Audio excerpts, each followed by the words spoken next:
일단 내셨다고 하셨는데 뭐 대표님이랑 얘기가 되시거나 말씀을 나누시거나 하신 게 있나요? 그런 일 없습니다.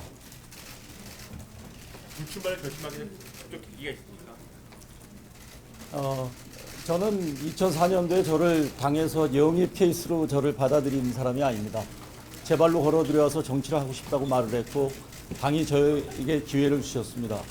떠나는 것도 제가 지금이 떠날 때라고 생각을 했기 때문에 저는 떠나는 것입니다. 어떤 이유는 없습니다. 다만 이 대한민국이 지금과 같은 정치, 국회 정치 구도에서는, 정당 구도에서는 절대로 다시 찬란했던 과거의 우리 대한민국의 영광을 찾을 수 없다고 생각을 합니다. 저의 작은 이 결심이 국민들에게 전해져서 정말 많이 부족하지만은 자유한국당과 또 자유한국당과 같이 자유우파를 앞으로 다시 소생시킬 수 있는 그러한 정당에게 여러분들의 힘을 모아주십사. 제가 가진 작은 것을 내려놓게 됐습니다. 미래한국당에 가신다고 하셨어요? 그런 일 없습니다. 정기 은퇴하실 겁니까? 정계 은퇴라는 것 글쎄 무엇이 정치인지 모르겠습니다만 은퇴라고 봐도 됐습니다. 저에게 굉장히 큰 질문을 하신 것 같습니다. 저는 제가 국회의원이 되기 위해서 되고 싶어서 들어왔고 지금은 16년이라는 세월이 너무 길었다고 생각해서 떠납니다. 박근혜 전 대통령 탄핵이 그 불출마 결심에 영향을 미쳤습니까?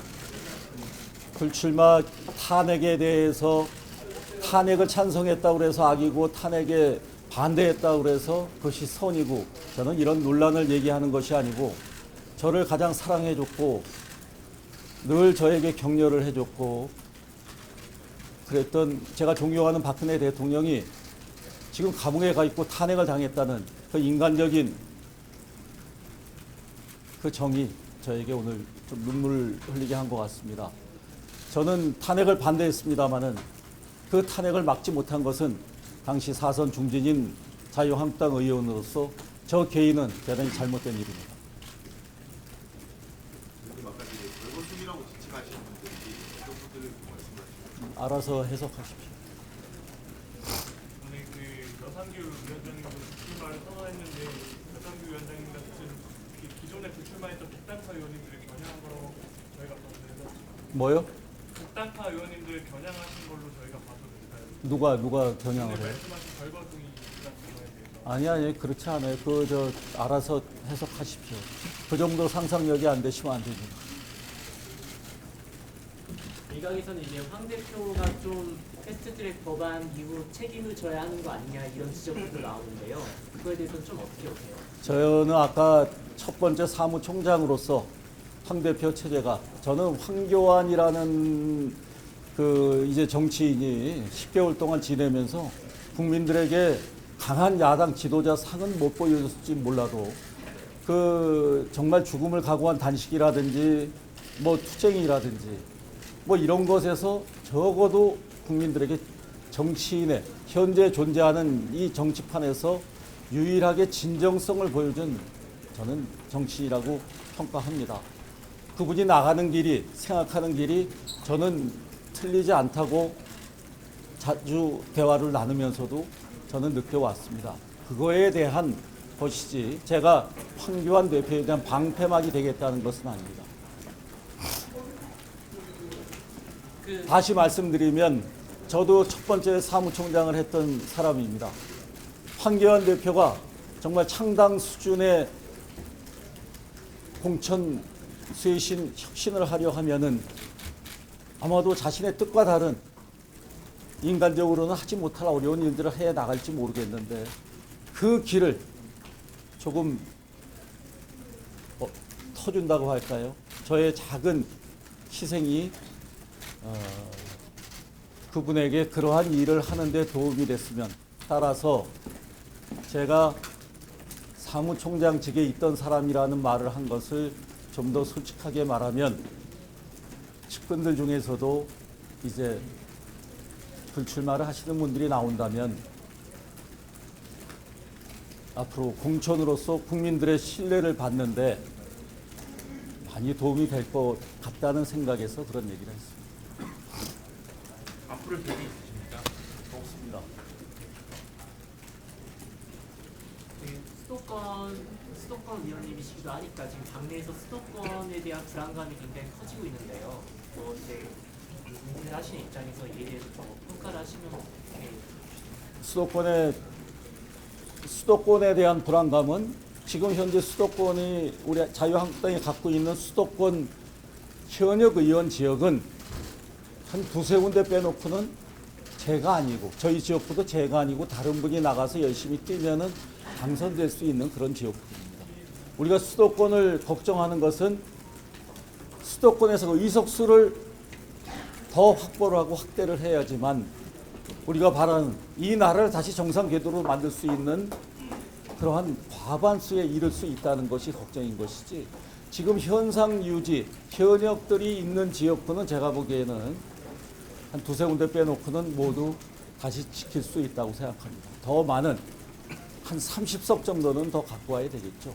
그러한 국민의 기대, 특히 수도권의 한 자유한국당에 대한 혁신에 대한 기대를 보여주기 위해서 당이 그야말로 새롭게 창당하는 그런 각오로 이번 공천이 이어져야 된다고 봅니다. 앞으로 정치 이벤트는 딴 게 없습니다. 공천입니다. 수도권 같은 경우에는 보수 통합이 좀 중요하게 좀 작용할 것 같습니다. 보수 관련해 보수 진영에서 말이죠. 그 부분에 대해서 좀 어떻게 생각하시는지 한 말씀. 제가 생각하는 보수 통합이라는 것은 과거 정치인들이 새누리당 시절에 있었던, 한나라당 시절에 있었던 정치인들이 다시 자유한국당으로 들어오고 혹은 당명을 바꿔서 그 정치인들이 다시 모이는 것이 보수 통합이라고 저는 절대 생각하지 않습니다. 그것은 도로 새누리당이고 도로 한나라당입니다. 보수 통합을 하려 한다는 것은 우리에게, 우리 자유한국당 혹은 새누리당, 과거 한나라당에 실망했던 그 보수 지지자들이 다시 우리에게 신뢰를 갖고 돌아오는 것이, 그러한 기대를 갖게 하는 것이 보수 통합의 진정한 의미라고 하는 것입니다. 어느 당의 몇 명의 의원들이 다시 당으로 돌아온다. 어느 당으로 나갔던 어떤 사람들이 돌아온다. 뭐 원외에 있던 누가 다시 돌아온다. 그들을 보고 표를 찍을 수 있다면 그건 보수 통합입니다. 하지만 저는 그렇지 않다고 생각합니다. 자유한국당만의 국민에게 다시 자유 대한민국을 살릴 수 있는 그런 공천 쇄신이야말로 저는 보수 통합이지, 다시 국회의원 몇 명, 과거 정치인 몇 명이 들어온다고 해서 보수 통합이 된다고 저는 생각지 않습니다. 새로운 자유한국당이 그래서 보수 지지자가 다시 우리들에게 모인다면 그것이 진정한 보수 통합입니다. 이제 그만하시죠. 그동안 근데 작별 인사는 아직 멀었고 5월 말까지니까 그때까지 봅시다.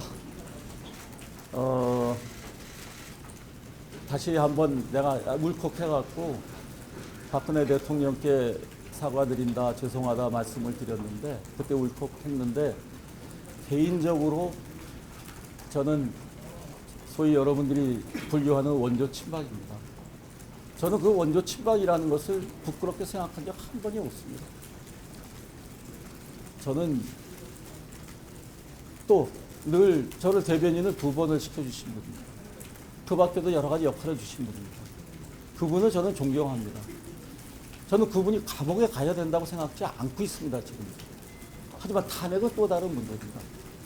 거기에 대해서, 그것을 막아주지 못한 것에 대해서 개인적으로 그분께 용서를 빌었을 뿐입니다. 그 유승민 대표가 이제 보수 통합의 조건으로 탄핵의 강을 건너자라는 말을 계속 하고 있잖아요. 이거에 대해서는 좀 어떻게 평가를 하시나요? 저는 그렇게 생각합니다. 탄핵의 강을 건너야죠. 언제나 그 탄핵의 강 저편에서 건너지도 못하고 그냥 있을 수는 없지 않습니까? 이젠 시대가 바뀌었습니다. 새로운 세대고. 하지만 새로운 세대를 맞이하려면은 과거에 대한 것도 우리가 돌아봐야 되는 부분이 있죠. 저는 절차적으로는 탄핵에 관련돼서 이 나라가 이렇게 정권이 바뀌고 촛불 시위로 인해서 이 좌파 정권이 들어서지 않았습니까?